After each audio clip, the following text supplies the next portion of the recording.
Après, là, c'est dans cette période-là, j'ai fait le disque, c'est déjà ça. Et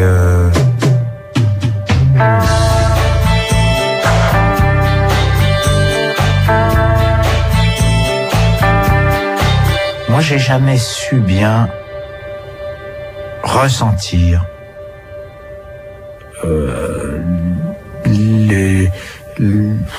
les différences qu'il pouvait y avoir entre l'accueil d'un disque et d'un autre. Je le sais pour les... Enfin, moi, que je vende 400 000 disques ou 1 million de disques, c'est pareil, je trouve. C'est-à-dire, je trouve déjà que c'est beaucoup, 400 000 personnes qui ont acheté le disque. Ça fait déjà au moins 800 000 ou au moins 4 personnes qui l'écoutent par personne qui l'achète. Déjà, ça fait beaucoup de monde. Déjà, c'est merveilleux. Je cherche pas la quantité. Je suis déjà lié à la quantité. Je dirais à partir de 100 000 personnes, c'est extraordinaire déjà. Donc ce disque-là, il a plus marché et j'ai vu que je voyais bien que le regard des gens changeait un petit peu, de certains du métier. Bon, avec le public, ça n'a rien changé, mais voilà, qui se disait, oh là là, bah oui, il vend beaucoup de disques, donc il est dans le show business, peu importe ce qu'on fait, comme qualité de chanson, comme chanson. Si on vend beaucoup de disques, on est quelqu'un de très intéressant. Si on vend pas beaucoup de disques, on est quelqu'un de pas intéressant. Ah oui, vraiment, l'amour est un peu lâche. Donc, de quelqu'un de moyen, je passais à quelqu'un de très intéressant au point de vue du show business. Ah,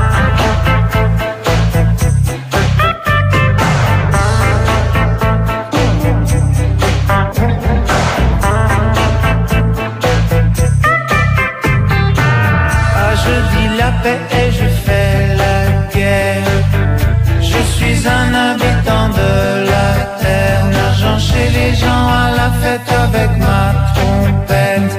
Je fais semblant d'être, et je fais en fait sans queue ni tête,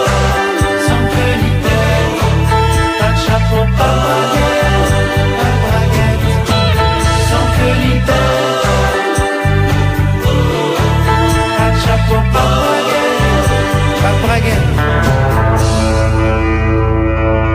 Ah bah non, bah pour écrire des chansons, il faut que je prenne mon temps, faut que je m'ennuie, faut que je regarde, faut que je traîne le nez en l'air, et puis et il arrive un moment où j'ai des chansons qui viennent, mais je peux pas me dire.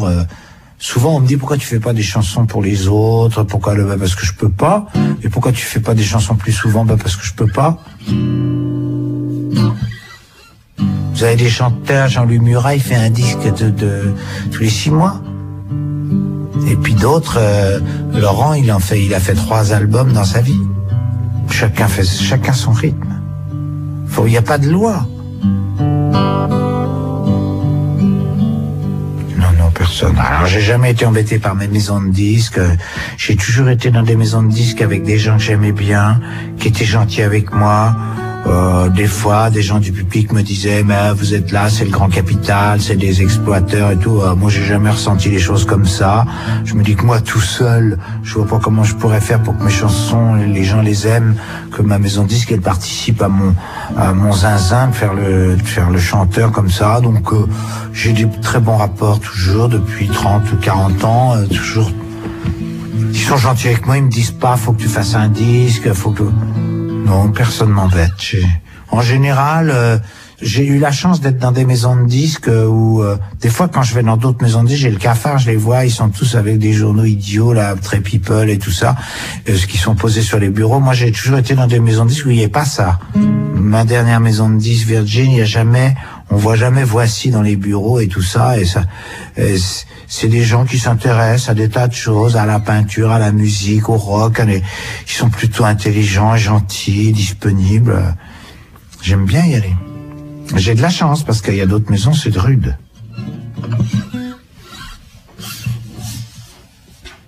Arlette Laguiller, je l'ai fait en me disant ça c'est une chanson engagée.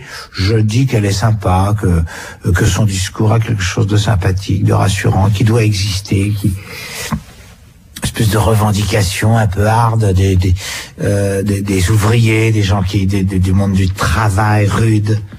C'est normal que ça existe et c'est bien.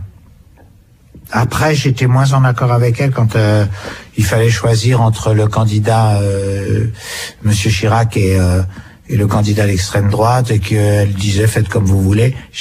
Alors je me suis énervé, j'ai trouvé que c'était pas bien parce que là tout le monde devait voter Chirac. C'est comme ça, même en désespoir de cause, mais bon, alors bon. Mais je trouve que sa trajectoire elle est sympa, elle est fidèle à elle-même et elle est utile.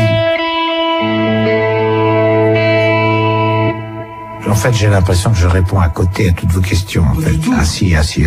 Je vois, vous avez l'air triste. Non, vous êtes pas triste, c'est parce que je vais un peu dans tous les sens. C'est ça. Pourquoi je vote pas? Parce que jusqu'ici, je me disais, il n'y a pas d'enjeu. Il n'y a pas vraiment d'enjeu. Quand la gauche est venue au pouvoir, je me disais, ils vont pas pouvoir faire grand-chose.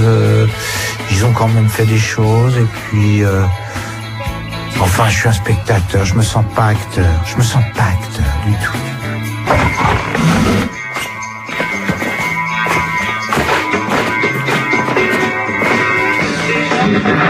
Les policiers se sont retranchés derrière leur car. Ils se protègent avec leurs boucliers. Quelques boulons volent. Les étudiants maintenant essayent de renverser une 404.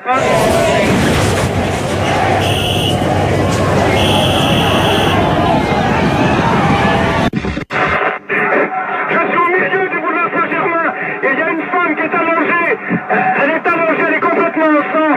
Voici les étudiants qui chargent maintenant.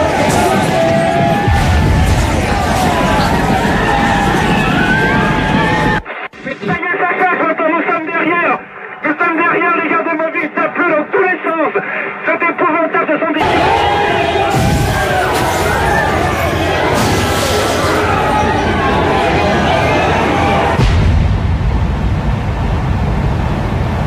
En mai 68, spectateur de tout ça, j'allais exprès voir ce qui se passait, boulevard Saint-Michel.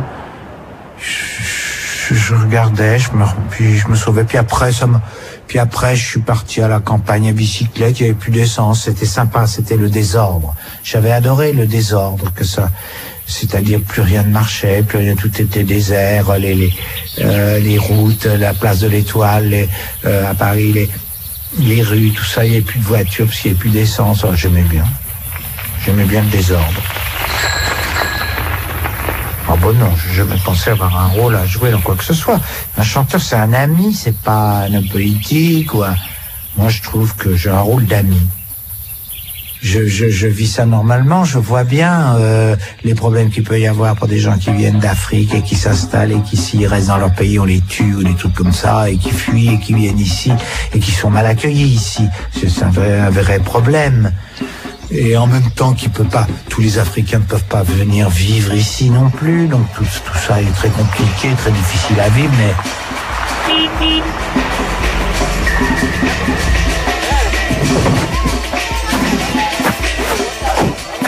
mais au niveau individuel, au niveau personnel, ces gens qui se retrouvent à coucher dans des gymnases ou dans des églises, comme ça doit être dur, comme c'est dur, quoi. Les chansons, ça accompagne l'amour, ça accompagne la révolte, ça accompagne la solitude, l'ennui. Ça accompagne. Ça appuie quelque chose, mais ça ne peut pas créer un mouvement. Enfin, j'ai l'air de tout savoir, je vous dis ça. Je vous dis ce que je ressens, moi je le sens comme ça. Mais j'ai toujours voulu dire un peu les mêmes choses, en fait. Mais ça se voit pas. J'aime bien que ça ait l'air un peu insidieux. Voilà, j'aime bien avoir l'air insidieux, l'air de pas y toucher, d'être habillé comme tout le monde, de faire comme tout le monde, de chanter des chansons avec des mélodies comme tout le monde. Puis en fait, on s'aperçoit au bout d'un moment que c'est plus insidieux. Moi, déjà, je réussis pas. Mais c'est un peu ça. On demande souvent aux artistes ce qu'ils pensent du port du voile, de l'école libre, de l'utilisation du poil de vache dans le mortier islamique, puis ils connaissent rien. Ce que j'aime chez Alain, c'est qu'il est jamais donneur de leçons. Il faut s'engager quand il y a des vies humaines en jeu, puis de toute éternité, au temps des Grecs, les Aèdes chantaient les guerres, colportaient les nouvelles. Au Moyen-Âge, on avait l'amour courtois, les chansons servaient à séduire les dames. Et tout ça est vrai et chacun a le droit de s'engager. Mais Alain reste un observateur lucide, un rebelle, un révolté clandestin, un chanteur bon, juste, généreux, dont l'engagement, c'est la poésie. C'est déjà beaucoup. Tous les engagements sont un peu lourds, un peu... Moi, je suis plutôt de gauche, mais de gauche d'une manière gauche, c'est-à-dire un peu romantique, un peu bébête.